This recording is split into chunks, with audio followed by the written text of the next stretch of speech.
Anambra State Assembly commenced construction work on Ekwulobia Township Stadium. Nigeria Air Force to deploy response wing against bandits. Migrants clash with Moroccan police over illegal migration.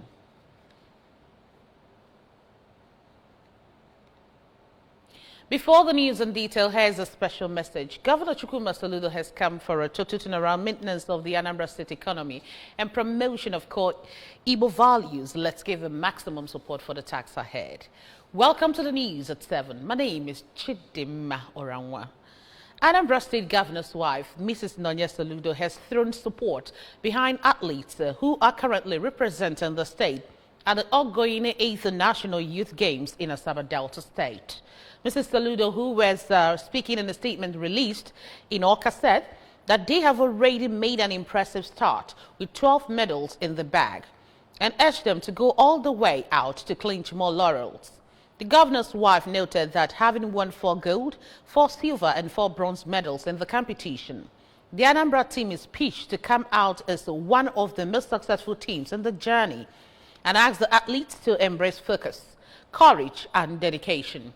She urged them to show resilience in every task and to imbibe the Anambra spirit of resilience and can-do mindset. Mrs. Soludo, while speaking or asking the Anambra representative to make the most of their chances, expressed her faith in the talent that are representing the state and equally asked them to fly Anambra's legendary colors with pride and passion.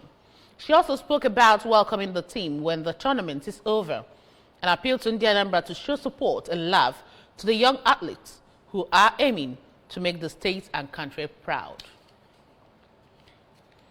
Anambra State continues to shine at the ongoing 8th edition of the National Youth Games, NYG, holding in Asaba, Delta State, as the team on Monday, 16th September 2024, increased the hair gold medal tally to 5 in the games.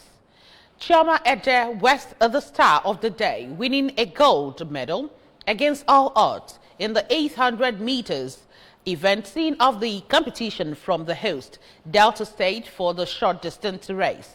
Team Anambra even came close to winning gold, but was usurped by Kwara State in the team event of the female scrabble, courtesy of the delectable trio of Onyinye Nemkwo, Victory Chimamanda Chukwemeka and Catherine Obamiye. In the beach volleyball, the female duo of Gift Iwobi and Chioma Oma defeated their Bayelsa counterparts to book a place in the grand finale billed for Tuesday at West End Secondary School BVB Court. In the same vein, the female volleyball side upended Oyo State 2-1 to book a place in the finals. In track and field, gold medalists at the games, Chigozie Rosemary Nwankwo and Adeze Eze secured their places in the final of the female 200 meters race. Chigozie Nwankwo, who had earlier won gold in the 100 meters female finals, finished second in heat 1 of the semi-finals, while long jump junior champions at the ongoing 8 NYG, Adeze Eze, won the heat 2 to zoom into the females 200 meters final race billed for Wednesday, September 17, 2024, at the main bowl of the Stephen Keshi Stadium. Anambra State House of Assembly Committee and Works and Infrastructure has expressed satisfaction with the quality and level of work done so far at the ongoing construction of Ekwulobia Township Stadium. The committee chairman, Engineer Iman Wafo, stated this when he led OTA members on an oversight inspection of the ongoing project awarded by Governor Chukwuma Soludo. Mr. Wafo commended the governor for considering the reconstruction of the township stadium, which will no doubt expose the youth to discover their talents.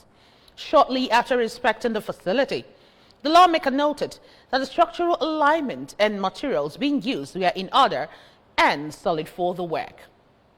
In an interview, the managing director of the company, Chief Charles Obiekwe, said the 2,000 capacity stadium will be the best of its kind when completed in 3 months. Chief Obiekwe revealed that the Ekwulobia Township Stadium had provisions for indoor games, the town tracks, a gatehouse, a changing room, a restaurant and other sporting facilities. Work on the first 1,000 capacity pavilion has reached roofing level, while the added 1,000 capacity is progressing with beams and reinforcements. Inmates in correctional facilities, after serving their prison terms, sometimes turn out worse than they were after leaving prison due to lack of character reformation occasioned by challenges in the custodial centers. To help in the reformation of inmates' character, the Anambra State chapter of Prison Fellowship Nigeria has been inaugurated, and members have undergone 2 days of training to equip them in discharging their responsibilities. Kenechukwu Chukwudi has details of this report.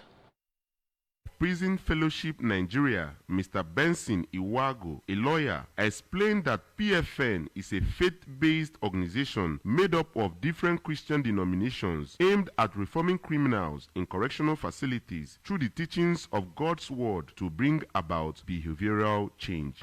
So what they are going through is a behavioral modification program. It is called the Sycamore 3 project. The controller of the Anambra State Command, Nigerian Correctional Service, Mr. Joseph Usifu, who attended the event held in Oka, in his remark emphasized that reforming inmates is dual, physical and spiritual, and thanked the PFN for partnering with the Correctional Service on the spiritual needs of inmates to engineer change. And in trying to reform this by using religious instruments, we have found that some inmates have really changed in the facility.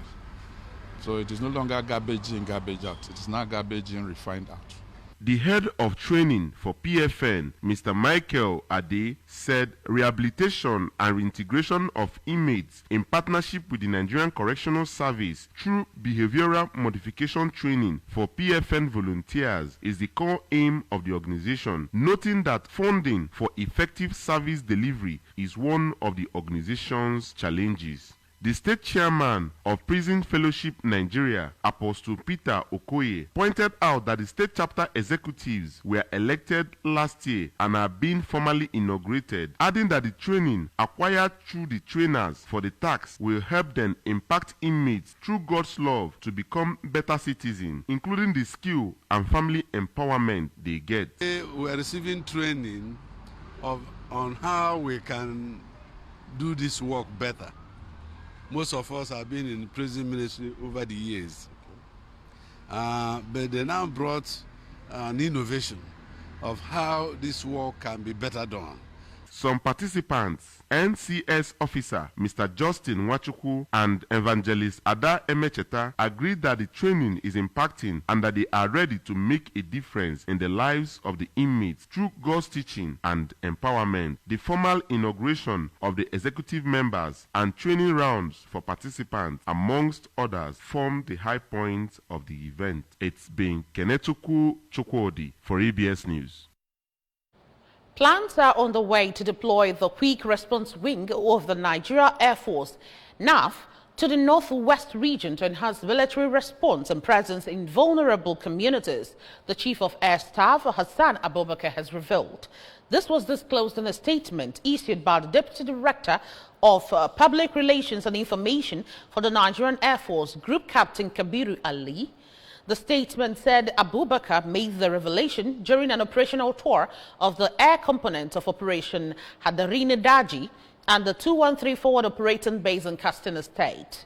He revealed that the NAF has intensified airstrikes against criminal elements in the Northwest and is working to deploy a quick response wing to increase military presence in vulnerable communities. Tensions at the border between Morocco and Ceuta, a Spanish enclave that shares a border with Africa, continued for the third night in a row. Riot police were deployed to disperse people attempting to cross into Spain from Morocco after listening to a call on social media networks, according to authorities. The Moroccan police used water cannons against a group of young people, mainly Moroccans, who retaliated by throwing stones at the police. Calls on social media asked people to head to Ceuta on Sunday to try and cross the border into Europe through Spain.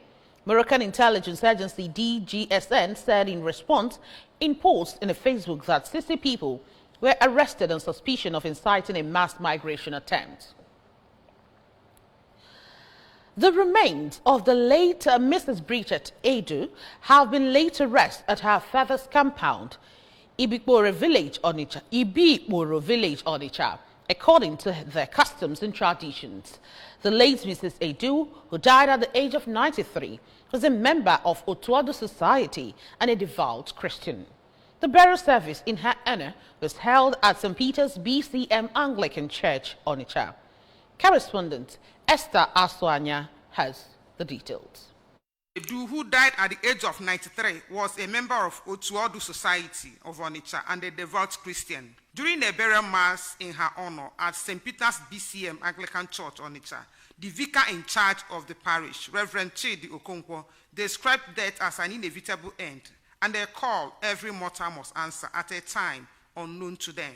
Reverend Okonkwo, whose sermon was titled, "One Thing is Needful," explained that this is why people must be mindful of how they live their lives, as one day they will give account. He charged the mourners to always reverence God in all they do, be in good time with their fellow human being, who he described as the God we are seeing here on earth. Reverend Okonkwo described late Mrs. Edu as a woman of God who loved God so much and showed love to people around her. Speaking after the interment, the son of the deceased, Mr. Felix Edu, described his mother as a peaceful and loving mother who they will forever miss for her love and counsels. Omaibu, a very peaceful, loving woman. Nakavana si ani wulwa the footstep ya wenaga. Also, Mrs. Stella Anna, of a former staff of Commercial Department of Anambra Broadcasting Service, ABS Onitsha, and daughter to the deceased, said her mother was generous, caring, and derives joy in impacting in people's lives. For 23 years, when I had my last baby, honestly, I'm up to death. So, in their separate tributes to the late Mrs. Edu during their interviews with the ABS, her brother, Mr. Chike Ndagoba, Dr. Olatunde Odoshola, and Mrs. Kairu Ndagoba praised her for living a peaceful life and prayed God to rest her soul. Mama cannot have, and somebody will be hungry. She prefers to even give the one she wants to eat to somebody and go hunger.